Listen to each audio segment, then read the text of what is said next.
ಗುಡ್ಡಟ್ಟು ಶ್ರೀ ವಿನಾಯಕ ದೇವಸ್ಥಾನವು ಕರ್ನಾಟಕದ ಉಡುಪಿ ಜಿಲ್ಲೆಯ ಕುಂದಾಪುರ ತಾಲೂಕಿನ ಗುಡ್ಡಟ್ಟು ಗ್ರಾಮದಲ್ಲಿ ಅತಿ ಪುರಾತನ ಹಾಗೂ ವಿಶಿಷ್ಟವಾದ ದೇವಾಲಯವಾಗಿ ಪ್ರಸಿದ್ಧವಾಗಿದೆ. ಈ ದೇವಾಲಯವನ್ನು ಜಲಧಿವಾಸ ಗಣಪತಿ ದೇವಸ್ಥಾನ ಎಂದು ಕರೆಯಲಾಗುತ್ತದೆ, ಏಕೆಂದರೆ ಇಲ್ಲಿ ಶ್ರೀ ಗಣೇಶನ ವಿಗ್ರಹವು ನೀರಿನಲ್ಲಿ ನೆಲೆಸಿರುವಂತೆ ಕಾಣುತ್ತದೆ. ಭಾರತದಾದ್ಯಂತ ಗಣೇಶನಿಗೆ ಸಮರ್ಪಿತ ಅನೇಕ ದೇವಾಲಯಗಳಿದ್ದರೂ ಜಲಧಿವಾಸ ರೂಪದಲ್ಲಿ ಪೂಜಿಸಲ್ಪಡುವ ಗಣಪತಿ ದೇವಾಲಯವು ಗುಡ್ಡಟ್ಟಿನಲ್ಲಿರುವುದು ಮಾತ್ರವೇ ವಿಶಿಷ್ಟವಾಗಿದೆ. ಈ ಕಾರಣದಿಂದಲೇ ಇದು ಭಾರತದ ಏಕೈಕ ಜಲಧಿವಾಸ ಗಣಪತಿ ದೇವಾಲಯವೆಂದು ಪರಿಗಣಿಸಲಾಗಿದೆ. ಗುಡ್ಡಟ್ಟು ವಿನಾಯಕನ ವಿಗ್ರಹವು ಸುಮಾರು 3 ಅಡಿ ಎತ್ತರದ ಬಂಡೆಯಿಂದಲೇ ಹೊರಹೊಮ್ಮಿದಂತಿದೆ ಎಂಬ ನಂಬಿಕೆಯಿದೆ. ಈ ವಿಗ್ರಹವು ಮಾನವ ನಿರ್ಮಿತವಲ್ಲದೆ ಸ್ವಯಂಭೂವಾಗಿ ಪ್ರಕೃತಿಯಿಂದಲೇ ಹೊರಹೊಮ್ಮಿದಂತಿದೆ ಎಂದು ಭಕ್ತರು ಭಾವಿಸುತ್ತಾರೆ. ವಿಗ್ರಹದ ಸೌಂದರ್ಯ, ಅದರ ಶಿಲೆಯ ನೈಸರ್ಗಿಕ ರೂಪ ಹಾಗೂ ಜಲಧಿವಾಸದ ವೈಶಿಷ್ಟ್ಯವು ಭಕ್ತರಲ್ಲಿ ಭಕ್ತಿ ಭಾವವನ್ನು ಹೆಚ್ಚಿಸುತ್ತದೆ. ದೇವಸ್ಥಾನದ ಇತಿಹಾಸವು ಗುಡ್ಡಟ್ಟು ಅಡಿಗರ ಮನೆತನದೊಂದಿಗೆ ನಿಕಟವಾಗಿ ಸಂಬಂಧಿಸಿದೆ. ಈ ಮನೆತನವು ದೇವಸ್ಥಾನದ ಆರಾಧನೆ, ಸಂರಕ್ಷಣೆ ಹಾಗೂ ಉತ್ಸವಗಳನ್ನು ನಿರ್ವಹಿಸುತ್ತಾ ಬಂದಿರುವುದು ಪೀಳಿಗೆಯಿಂದ ಪೀಳಿಗೆಗೆ ಸಾಗುತ್ತಿರುವ ಪರಂಪರೆಯಾಗಿದೆ. ಶಿವನು ತ್ರಿಪುರಾಸುರನ ವಿರುದ್ಧ ಯುದ್ಧಕ್ಕೆ ಹೊರಟ ಕಥೆ ಪುರಾಣಗಳಲ್ಲಿ ಅತ್ಯಂತ ವಿಶಿಷ್ಟವಾದ ಒಂದು ದಂತಕಥೆಯಾಗಿದೆ. ಈ ಕಥೆಯು ದೇವತೆಗಳ ನಡುವಿನ ಸಂಬಂಧ, ಭಕ್ತಿ, ಕೋಪ, ಕರುಣೆ ಮತ್ತು ಆಶೀರ್ವಾದಗಳ ಮಹತ್ವವನ್ನು ತೋರಿಸುತ್ತದೆ. ತ್ರಿಪುರಾಸುರನು ತನ್ನ ತಪಸ್ಸಿನಿಂದ ಅಪಾರ ಶಕ್ತಿಯನ್ನು ಪಡೆದಿದ್ದನು. ಅವನು 3 ಪುರಗಳನ್ನು ನಿರ್ಮಿಸಿಕೊಂಡು ಅವುಗಳಲ್ಲಿ ವಾಸಿಸುತ್ತಿದ್ದನು. ಅವನ ಅಹಂಕಾರವು ದೇವತೆಗಳಿಗೆ ತೊಂದರೆ ನೀಡಲು ಪ್ರಾರಂಭಿಸಿತು. ದೇವತೆಗಳು ಶಿವನನ್ನು ಪ್ರಾರ್ಥಿಸಿ ತ್ರಿಪುರಾಸುರನನ್ನು ಸಂಹರಿಸಲು ಬೇಡಿಕೊಂಡರು. ಶಿವನು ತನ್ನ ಧನುರನ್ನು ಹಿಡಿದು ಯುದ್ಧಕ್ಕೆ ಹೊರಟನು. ಆದರೆ ಅವನು ತನ್ನ ಮಗ ಗಣೇಶನನ್ನು ಪೂಜಿಸದೆ ಹೊರಟಿದ್ದರಿಂದ ಅವನ ಪ್ರಯತ್ನ ವಿಫಲವಾಯಿತು. ಗಣೇಶನನ್ನು ಪೂಜಿಸದೆ ಯಾವುದೇ ಕಾರ್ಯ ಯಶಸ್ವಿಯಾಗುವುದಿಲ್ಲ ಎಂಬ ನಂಬಿಕೆ ಇಲ್ಲಿ ಪ್ರತಿಪಾದಿತವಾಗಿದೆ. ಶಿವನು ಯುದ್ಧದಲ್ಲಿ ಸೋಲಿನ ಅಂಚಿಗೆ ತಲುಪಿದಾಗ ಅವನಿಗೆ ಕಾರಣ ತನ್ನ ಮಗನಾದ ಗಣೇಶನೆಂದು ತಿಳಿದು ಕೋಪಗೊಂಡನು. ಕೋಪದಿಂದ ಶಿವನು ಗಣೇಶನ ಕಡೆಗೆ ಭೀಕರ ಬಾಣಗಳನ್ನು ಹೊಡೆದನು. ಆದರೆ ಗಣೇಶನು ದಿವ್ಯ ಶಕ್ತಿಯುಳ್ಳವನಾಗಿದ್ದರಿಂದ ಯಾವುದೇ ಬಾಣವೂ ಅವನಿಗೆ ನೋವುಂಟು ಮಾಡಲಿಲ್ಲ. ಬಾಣಗಳು ಅವನನ್ನು ಹೊತ್ತೊಯ್ದು ಜೇನಿನ ಸಾಗರಕ್ಕೆ ಎಸೆದವು. ಗಣೇಶನು ಜೇನುತುಪ್ಪವನ್ನು ತುಂಬಾ ಇಷ್ಟಪಡುವುದರಿಂದ ಅವನು ಆ ಸಾಗರವನ್ನು ಸಂಪೂರ್ಣವಾಗಿ ಕುಡಿದು ಖಾಲಿ ಮಾಡಿದನು. ಈ ಕ್ರಿಯೆಯಿಂದ ಗಣೇಶನು ಸಂತೋಷಗೊಂಡು ತನ್ನ ತಂದೆ ಶಿವನಿಗೆ ಆಶೀರ್ವಾದ ನೀಡಿದನು. ಗಣೇಶನ ಆಶೀರ್ವಾದದಿಂದ ಶಿವನು ತ್ರಿಪುರಾಸುರನ ವಿರುದ್ಧದ ಯುದ್ಧದಲ್ಲಿ ವಿಜಯಶಾಲಿಯಾದನು. ಶಿವನು ತನ್ನ ಬಾಣದಿಂದ ತ್ರಿಪುರಾಸುರನನ್ನು ಸಂಹರಿಸಿದನು. ಈ ಘಟನೆಯು ಗಣೇಶನ ಪೂಜೆಯ ಮಹತ್ವವನ್ನು ಮತ್ತೊಮ್ಮೆ ಸಾರುತ್ತದೆ. ಆದರೆ ಜೇನುತುಪ್ಪದ ಅತಿಯಾದ ಸೇವನೆಯು ಗಣೇಶನಲ್ಲಿ ಉರಿಯುವ ಸಂವೇದನೆಯನ್ನು ಉಂಟುಮಾಡಿತು. ಅವನು ನೋವಿನಿಂದ ನರಳಲು ಪ್ರಾರಂಭಿಸಿದನು. ತನ್ನ ಮಗನ ನೋವನ್ನು ಕಂಡ ಶಿವನು ಕರುಣೆಯಿಂದ ಅವನಿಗೆ ಪರಿಹಾರ ನೀಡಲು ನಿರ್ಧರಿಸಿದನು. ಶಿವನು ಗಣೇಶನಿಗೆ ಪವಿತ್ರ ನರಸಿಂಹ ತೀರ್ಥದ ಪಕ್ಕದ ಕೊಳದಲ್ಲಿ ನೆಲೆಸುವಂತೆ ಆಶೀರ್ವಾದ ನೀಡಿದನು. ಗಣೇಶನು ಆ ಕೊಳವನ್ನು ತನ್ನ ನಿವಾಸವನ್ನಾಗಿ ಮಾಡಿಕೊಂಡನು. ಬೃಹತ್ ಬಂಡೆಯೊಳಗಿನ ಆ ಕೊಳವು ಗಣೇಶನಿಗೆ ಶಾಶ್ವತವಾದ ಆಶ್ರಯವಾಯಿತು. ಈ ಸ್ಥಳವು ನಂತರ ಭಕ್ತರಿಗಾಗಿ ಪವಿತ್ರ ಕ್ಷೇತ್ರವಾಯಿತು. ಗಣೇಶನು ಅಲ್ಲಿ ನೆಲೆಸಿದ ಕಾರಣದಿಂದ ಆ ಸ್ಥಳವು ಗಣೇಶನ ಆರಾಧನೆಯ ಕೇಂದ್ರವಾಯಿತು. ಈ ದಂತಕಥೆಯು ಹಲವು ಪಾಠಗಳನ್ನು ನೀಡುತ್ತದೆ. ಗಣೇಶನ ಪೂಜೆ ಇಲ್ಲದೆ ಯಾವುದೇ ಕಾರ್ಯ ಯಶಸ್ವಿಯಾಗುವುದಿಲ್ಲ ಎಂಬ ಸಂದೇಶವನ್ನು ಇದು ಸಾರುತ್ತದೆ. ಶಿವನ ಕೋಪ ಮತ್ತು ನಂತರದ ಕರುಣೆ ಮಾನವ ಜೀವನದಲ್ಲಿಯೂ ಅನ್ವಯವಾಗುವ ತತ್ವಗಳನ್ನು ಪ್ರತಿಪಾದಿಸುತ್ತವೆ. ತ್ರಿಪುರಾಸುರನ ಸಂಹಾರ ದೇವತೆಗಳ ಶಕ್ತಿಯ ಪ್ರತೀಕವಾಗಿದ್ದು, ಜೇನುತುಪ್ಪದ ಸಾಗರ ಗಣೇಶನ ಆಸಕ್ತಿಯ ಸಂಕೇತವಾಗಿದೆ. ನರಸಿಂಹತೀರ್ಥ ಗಣೇಶನ ನೆಲೆಸ್ಥಾನವಾಗಿ ಪವಿತ್ರತೆಯನ್ನು ಪಡೆದಿದೆ. ಈ ಕಥೆಯು ಭಕ್ತಿ, ಶಕ್ತಿ, ಕೋಪ, ಕರುಣೆ ಮತ್ತು ಆಶೀರ್ವಾದಗಳ ಸಮನ್ವಯವನ್ನು ತೋರಿಸುತ್ತದೆ. ಈ ದೇವಾಲಯದ ವೈಶಿಷ್ಟ್ಯವನ್ನು ವಿವರಿಸುವಾಗ ಮೊದಲು ಇಲ್ಲಿ ನಡೆಯುವ ಸೇವೆಗಳ ಮಹತ್ವವನ್ನು ತಿಳಿಸಬೇಕು. 1000 ಕೊಡ ಸೇವೆ ಎಂದರೆ ಸಹಸ್ರ ಕುಂಭಾಭಿಷೇಕ, ಅಂದರೆ ಸಾವಿರಾರು ಕುಂಭಗಳಲ್ಲಿ ಪವಿತ್ರ ಜಲವನ್ನು ಸಂಗ್ರಹಿಸಿ ದೇವರಿಗೆ ಅಭಿಷೇಕ ಮಾಡುವ ಮಹಾಸೇವೆ. ಈ ಸೇವೆಯು ದೇವಾಲಯದ ಶುದ್ಧೀಕರಣ, ಭಕ್ತರ ಮನಸ್ಸಿನ ಶಾಂತಿ ಮತ್ತು ಸಮೃದ್ಧಿ ಹಾಗೂ ಸಮಸ್ತ ಲೋಕದ ಕಲ್ಯಾಣಕ್ಕಾಗಿ ನಡೆಸಲಾಗುತ್ತದೆ. ತೈಲಾಭ್ಯಂಜನವು ದೇವರಿಗೆ ಎಣ್ಣೆಯಿಂದ ಅಭಿಷೇಕ ಮಾಡುವ ವಿಶೇಷ ವಿಧಾನ. ಇದು ದೇಹದ ಶಕ್ತಿಯನ್ನು, ಮನಸ್ಸಿನ ಶಾಂತಿಯನ್ನು ಮತ್ತು ಭಕ್ತಿಯ ತೀವ್ರತೆಯನ್ನು ಪ್ರತಿಬಿಂಬಿಸುತ್ತದೆ. ಪಂಚಾಮೃತಾಭಿಷೇಕವು ಹಾಲು, ತುಪ್ಪ, ಬೆಲ್ಲ, ಮೊಸರು ಮತ್ತು ಸಕ್ಕರೆಗಳಿಂದ ಮಾಡುವ ಅಭಿಷೇಕ. ಇದು ಪಂಚಭೂತಗಳ ಸಮತೋಲನವನ್ನು ಸೂಚಿಸುತ್ತದೆ. ಸಾಮಾನ್ಯವಾಗಿ ರುದ್ರಾಭಿಷೇಕವನ್ನು ಶಿವ ದೇವಾಲಯಗಳಲ್ಲಿ ನಡೆಸಲಾಗುತ್ತದೆ, ಆದರೆ ಇಲ್ಲಿ ಗಣಪತಿಗೆ ರುದ್ರಾಭಿಷೇಕ ಮಾಡುವುದೇ ವಿಶೇಷವೆಂದು ಪರಿಗಣಿಸಲಾಗಿದೆ. ಗಣಪತಿ ದೇವರ ಮೇಲೆ ರುದ್ರಸೂಕ್ತ ಪಠಣದೊಂದಿಗೆ ಅಭಿಷೇಕ ಮಾಡುವುದರಿಂದ ಭಕ್ತರಿಗೆ ಅಸಾಧಾರಣ ಶಾಂತಿ, ಬುದ್ಧಿ, ಐಶ್ವರ್ಯ ಮತ್ತು ಅಡಚಣೆಗಳ ನಿವಾರಣೆ ದೊರೆಯುತ್ತದೆ. ಈ ದೇವಾಲಯದಲ್ಲಿ ಗಣೇಶ ಚತುರ್ಥಿ ಮತ್ತು ಸಂಕಷ್ಟಹರ ಚೌತಿ ಹಬ್ಬಗಳನ್ನು ವಿಜೃಂಭಣೆಯಿಂದ ಆಚರಿಸಲಾಗುತ್ತದೆ. ಗಣೇಶ ಚತುರ್ಥಿಯಂದು ಭಕ್ತರು ಗಣಪತಿಯನ್ನು ಅಲಂಕರಿಸಿ ವಿಶೇಷ ಪೂಜೆ, ಹೋಮ, ಅಭಿಷೇಕ, ಭಜನೆ ಮತ್ತು ಸಾಂಸ್ಕೃತಿಕ ಕಾರ್ಯಕ್ರಮಗಳನ್ನು ನಡೆಸುತ್ತಾರೆ. ಸಂಕಷ್ಟಹರ ಚೌತಿಯಂದು ಭಕ್ತರು ಉಪವಾಸವಿರಿಸಿ ರಾತ್ರಿ ಚಂದ್ರದರ್ಶನದ ನಂತರ ಗಣಪತಿಗೆ ನೈವೇದ್ಯ ಸಮರ್ಪಿಸಿ ಸಂಕಷ್ಟ ನಿವಾರಣೆಗೆ ಪ್ರಾರ್ಥಿಸುತ್ತಾರೆ. ಈ ಹಬ್ಬಗಳು ಭಕ್ತರ ಜೀವನದಲ್ಲಿ ಭಕ್ತಿ, ಶ್ರದ್ಧೆ ಮತ್ತು ಸಮೃದ್ಧಿಯನ್ನು ಹೆಚ್ಚಿಸುತ್ತವೆ. ಈ ದೇವಾಲಯವು ನೈಸರ್ಗಿಕ ವಿಸ್ಮಯವೆಂದು ಪರಿಗಣಿಸಲ್ಪಟ್ಟಿದೆ. ಇಲ್ಲಿರುವ ಗಣಪತಿ ವಿಗ್ರಹವನ್ನು ಯಾರೂ ಸ್ಥಾಪಿಸಿಲ್ಲ, ಯಾರೂ ಶಿಲ್ಪಕಲೆ ಮಾಡಿಲ್ಲ, ಆದರೆ ಶತಮಾನಗಳ ಹಿಂದೆ ಬಂಡೆಯೊಳಗೆ ಸ್ವತಃ ವಿಗ್ರಹವೇ ಉದ್ಭವಗೊಂಡಿದೆ ಎಂದು ದಂತಕಥೆ ಹೇಳುತ್ತದೆ. ಬೃಹತ್ ಕಪ್ಪು ಬಂಡೆಯು ಭಗವಂತನ ವಾಸಸ್ಥಾನವಾಗಿದ್ದು, ಭಕ್ತರಿಗೆ ಹೊರಗಿನಿಂದ ಸಣ್ಣ ಕಿಂಡಿಯ ಮೂಲಕ ದೇವರ ದರ್ಶನವನ್ನು ನೀಡಲಾಗುತ್ತದೆ. ಈ ಕಿಂಡಿಯ ಮೂಲಕ ಎಣ್ಣೆ ದೀಪಗಳ ಬೆಳಕಿನಲ್ಲಿ ಗಣಪತಿಯ ರೂಪವು ಗೋಚರಿಸುತ್ತದೆ. ಸೊಂಡಿಲು, ಕಣ್ಣುಗಳು ಮತ್ತು ಕಾಲುಗಳೊಂದಿಗೆ ಕುಳಿತ ಭಂಗಿಯಲ್ಲಿ ಗಣಪತಿಯನ್ನು ಕಾಣಬಹುದಾಗಿದೆ. ಈ ದರ್ಶನವು ಭಕ್ತರಿಗೆ ಅಸಾಧಾರಣ ಅನುಭವವನ್ನು ನೀಡುತ್ತದೆ, ಏಕೆಂದರೆ ಇದು ಮಾನವ ನಿರ್ಮಿತವಲ್ಲ, ನೈಸರ್ಗಿಕವಾಗಿ ಉದ್ಭವಿಸಿದ ದೈವೀ ರೂಪವಾಗಿದೆ. ಈ ದೇವಾಲಯದ ಪೌರಾಣಿಕ ದಂತಕಥೆಯ ಪ್ರಕಾರ ಗಣಪತಿ ಇಲ್ಲಿ ಸ್ವಯಂಭೂವಾಗಿ ಪ್ರತ್ಯಕ್ಷನಾದನು. ಭಕ್ತರ ತೀವ್ರ ಭಕ್ತಿ, ಪ್ರಾರ್ಥನೆ ಮತ್ತು ತಪಸ್ಸಿಗೆ ಪ್ರತಿಯಾಗಿ ಗಣಪತಿ ಬಂಡೆಯೊಳಗೆ ತನ್ನ ರೂಪವನ್ನು ತೋರಿಸಿದನು ಎಂದು ಹೇಳಲಾಗುತ್ತದೆ. ಈ ದಂತಕಥೆಯು ಭಕ್ತರಲ್ಲಿ ಅಪಾರ ಭಕ್ತಿ, ಶ್ರದ್ಧೆ ಮತ್ತು ನಂಬಿಕೆಯನ್ನು ಉಂಟುಮಾಡುತ್ತದೆ. ದೇವಾಲಯದ ಸುತ್ತಮುತ್ತಲಿನ ವಾತಾವರಣವು ಶಾಂತ, ಪವಿತ್ರ ಮತ್ತು ನೈಸರ್ಗಿಕ ಸೌಂದರ್ಯದಿಂದ ಕೂಡಿದೆ. ಭಕ್ತರು ಇಲ್ಲಿ ಬಂದು ದೇವರ ದರ್ಶನ ಮಾಡುವಾಗ ತಮ್ಮ ಮನಸ್ಸಿನಲ್ಲಿರುವ ಎಲ್ಲ ಸಂಕಷ್ಟಗಳು, ಅಡಚಣೆಗಳು ಮತ್ತು ದುಃಖಗಳು ನಿವಾರಣೆಯಾಗುತ್ತವೆ ಎಂಬ ನಂಬಿಕೆಯಿದೆ.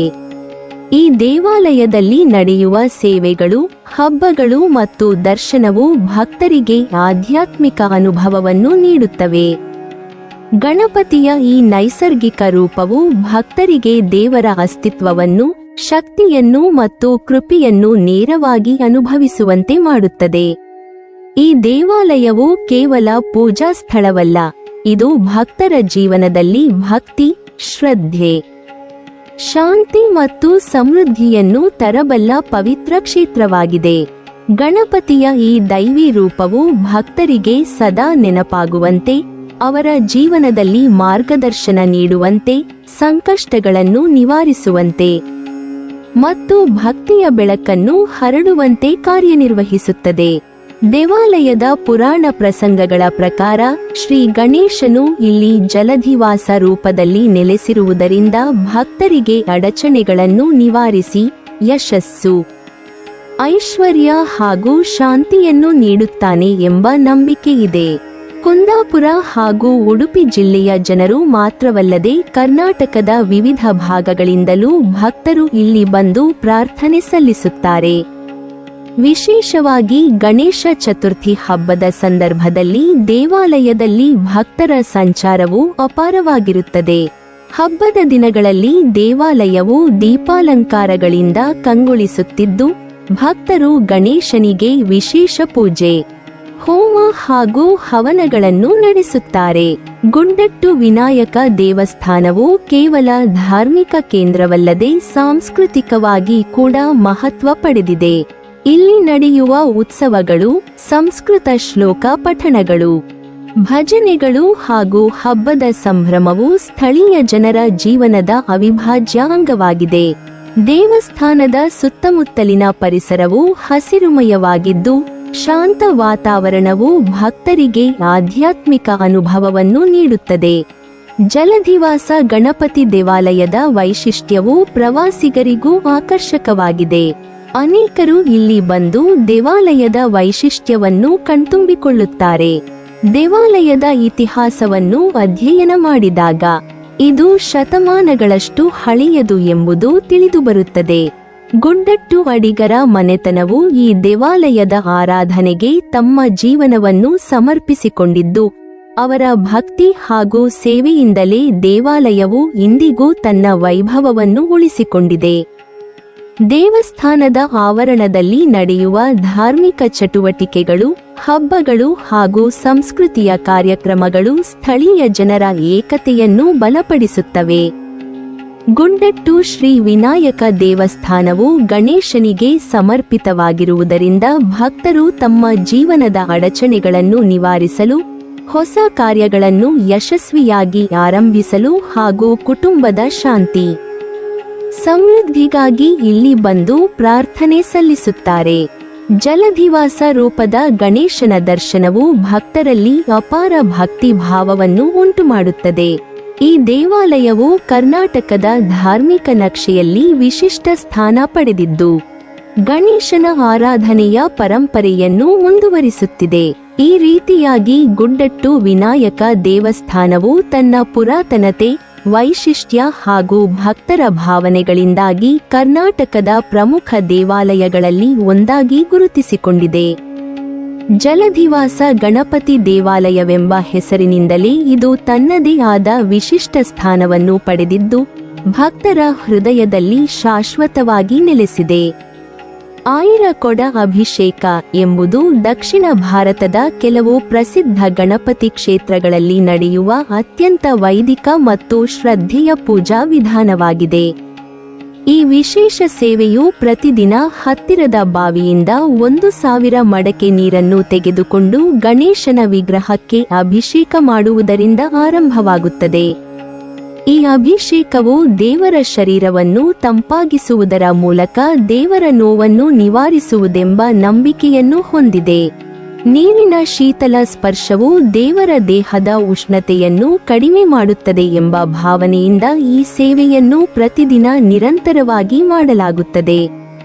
ಭಕ್ತರು ಈ ಸೇವೆಗೆ ಮುನ್ನ ಶುದ್ಧ ಸ್ನಾನ ಮಾಡಿ, ಮಡಿ ಬಟ್ಟೆಯನ್ನು ಧರಿಸಿ, ವೈದಿಕ ನಿಯಮಗಳನ್ನು ಕಟ್ಟುನಿಟ್ಟಾಗಿ ಪಾಲಿಸಬೇಕು.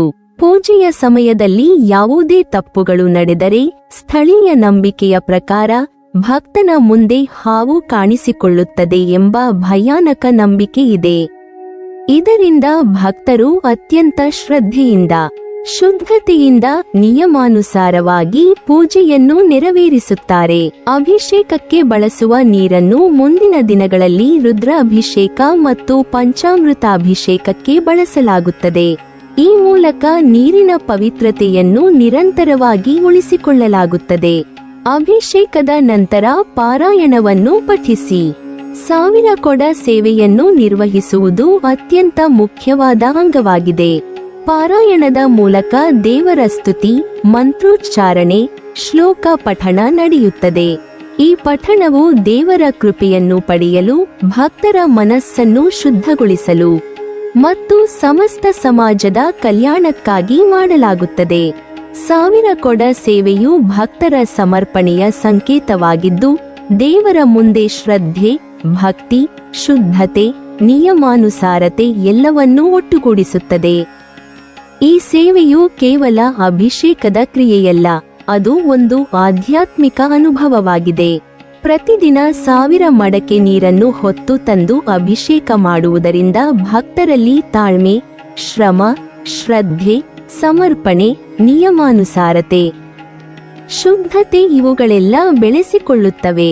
ಭಕ್ತರು ಸ್ನಾನ ಮಾಡಿ ಶುದ್ಧ ಬಟ್ಟೆಯನ್ನು ಧರಿಸಿ ಒದ್ದೆಯಾದ ಹೊಟ್ಟೆಯಲ್ಲೇ ಪೂಜೆಯನ್ನು ನೆರವೇರಿಸಬೇಕು. ಈ ನಿಯಮವನ್ನು ಉಲ್ಲಂಘಿಸಿದರೆ ಜನರು ಹೇಳುವಂತೆ ಹಾವು ಬಂದು ಅವರ ಮುಂದೆ ಕಾಣಿಸಿಕೊಳ್ಳುತ್ತದೆ. ಈ ನಂಬಿಕೆಯು ಭಕ್ತರಲ್ಲಿ ಶ್ರದ್ಧೆ ಮತ್ತು ಭಯವನ್ನು ಉಂಟುಮಾಡಿ ಪೂಜೆಯನ್ನು ಅತ್ಯಂತ ಶ್ರದ್ಧೆಯಿಂದ ನೆರವೇರಿಸಲು ಪ್ರೇರೇಪಿಸುತ್ತದೆ. ಕೊನೆಯ ದಿನದಂದು ಅಭಿಷೇಕಕ್ಕೆ ಬಳಸುವ ನೀರನ್ನು ಮುಂದಿನ ದಿನದಲ್ಲಿ ರುದ್ರಾಭಿಷೇಕ ಮತ್ತು ಪಂಚಾಮೃತಾಭಿಷೇಕಕ್ಕೆ ಬಳಸಲಾಗುತ್ತದೆ. ರುದ್ರಾಭಿಷೇಕವು ಶಿವನಿಗೆ ಸಲ್ಲಿಸುವ ಅತ್ಯಂತ ಪವಿತ್ರ ಸೇವೆಯಾಗಿದ್ದು, ಪಂಚಾಮೃತಾಭಿಷೇಕವು ಹಾಲು, ತುಪ್ಪ, ಬೆಲ್ಲ, ಮೊಸರು, ಸಕ್ಕರೆ ಇವುಗಳಿಂದ ದೇವರಿಗೆ ಅಭಿಷೇಕ ಮಾಡುವ ವಿಶೇಷ ಸೇವೆಯಾಗಿದೆ. ಈ ಸೇವೆಗಳ ಮೂಲಕ ದೇವರ ಕೃಪೆಯನ್ನು ಪಡೆಯಲು ಭಕ್ತರ ಜೀವನದಲ್ಲಿ ಶಾಂತಿ, ಸಮೃದ್ಧಿ, ಆರೋಗ್ಯ, ಸಂತೋಷ ಇವುಗಳನ್ನು ಪಡೆಯಲು ಸಾಧ್ಯವಾಗುತ್ತದೆ. ಪಾರಾಯಣ ಪಠಣದೊಂದಿಗೆ 1000 ಕೊಡ ಸೇವೆಯನ್ನು ನೆರವೇರಿಸುವುದರಿಂದ ದೇವರ ಕೃಪೆ, ಆಶೀರ್ವಾದ, ಶಾಂತಿ, ಸಮೃದ್ಧಿ, ಸಂತೋಷ ಎಲ್ಲವೂ ಭಕ್ತರ ಜೀವನದಲ್ಲಿ ಹರಿದು ಬರುತ್ತವೆ. 1000 ಕೊಡ ಅಭಿಷೇಕವು ಕೇವಲ ಒಂದು ಪೂಜಾ ವಿಧಾನವಲ್ಲ, ಅದು ಒಂದು ಆಧ್ಯಾತ್ಮಿಕ ಶ್ರದ್ಧೆಯ ಸಂಕೇತವಾಗಿದೆ. ಪ್ರತಿದಿನ 1000 ಮಡಕೆ ನೀರನ್ನು ಹೊತ್ತು ತಂದು ಅಭಿಷೇಕ ಮಾಡುವುದರಿಂದ ಭಕ್ತರಲ್ಲಿ ಶ್ರದ್ಧೆ, ಸಮರ್ಪಣೆ, ಶುದ್ಧತೆ, ನಿಯಮಾನುಸಾರತೆ, ತಾಳ್ಮೆ, ಶ್ರಮ ಇವುಗಳೆಲ್ಲ ಬೆಳೆಸಿಕೊಳ್ಳುತ್ತವೆ. ಈ ಸೇವೆಯು ದೇವರ ಕೃಪೆಯನ್ನು ಪಡೆಯಲು ಭಕ್ತರ ಜೀವನದಲ್ಲಿ ಶಾಂತಿ, ಸಮೃದ್ಧಿ, ಸಂತೋಷ, ಆರೋಗ್ಯ, ಕಲ್ಯಾಣ ಇವುಗಳನ್ನು ಪಡೆಯಲು ನೆರವಾಗುತ್ತದೆ. ಈ ಸೇವೆಯು ದೇವರ ಮುಂದೆ ಭಕ್ತರ ಶ್ರದ್ಧೆ, ಭಕ್ತಿ, ಸಮರ್ಪಣೆ, ಶುದ್ಧತೆ, ನಿಯಮಾನುಸಾರತೆ ಎಲ್ಲವನ್ನೂ ಒಟ್ಟುಗೂಡಿಸುತ್ತದೆ. ಈ ಸೇವೆಯು ದೇವರ ಕೃಪೆಯನ್ನು ಪಡೆಯಲು ಭಕ್ತರ ಜೀವನದಲ್ಲಿ ಶಾಂತಿ, ಸಮೃದ್ಧಿ, ಸಂತೋಷ, ಆರೋಗ್ಯ, ಕಲ್ಯಾಣ ಇವುಗಳನ್ನು ಪಡೆಯಲು ನೆರವಾಗುತ್ತದೆ. ಈ ಸೇವೆಯು ದೇವರ ಮುಂದೆ ಭಕ್ತರ ಶ್ರದ್ಧೆ, ಭಕ್ತಿ, ಸಮರ್ಪಣೆ, ಶುದ್ಧತೆ, ನಿಯಮಾನುಸಾರತೆ ಎಲ್ಲವನ್ನೂ ಒಟ್ಟುಗೂಡಿಸುತ್ತದೆ. ಈ ಸೇವೆಯು ದೇವರ ಕೃಪೆಯನ್ನು ಪಡೆಯಲು ಭಕ್ತರ ಜೀವನದಲ್ಲಿ ಶಾಂತಿ, ಸಮೃದ್ಧಿ, ಸಂತೋಷ, ಆರೋಗ್ಯ, ಕಲ್ಯಾಣ ಇವುಗಳನ್ನು ಪಡೆಯಲು ನೆರವಾಗುತ್ತದೆ. ನೀವಿನ್ನೂ ನಮ್ಮ ಚಾನೆಲ್ ಅನ್ನು ಸಬ್ಸ್ಕ್ರೈಬ್ ಮಾಡಿಲ್ವಾ? ಹಾಗಾದರೆ ಈ ಕೂಡಲೇ ನಮ್ಮ ಇತಿಹಾಸ ದರ್ಶನ ಚಾನೆಲ್ ಅನ್ನು ಸಬ್ಸ್ಕ್ರೈಬ್ ಮಾಡಿ ಮತ್ತು ಪಕ್ಕದಲ್ಲಿರುವ ಬೆಲ್ ಐಕಾನ್ ಅನ್ನು ಪ್ರೆಸ್ ಮಾಡಿದರೆ ನಮ್ಮ ಹೊಸ ವಿಡಿಯೋಗಳನ್ನು ನೋಡಬಹುದು.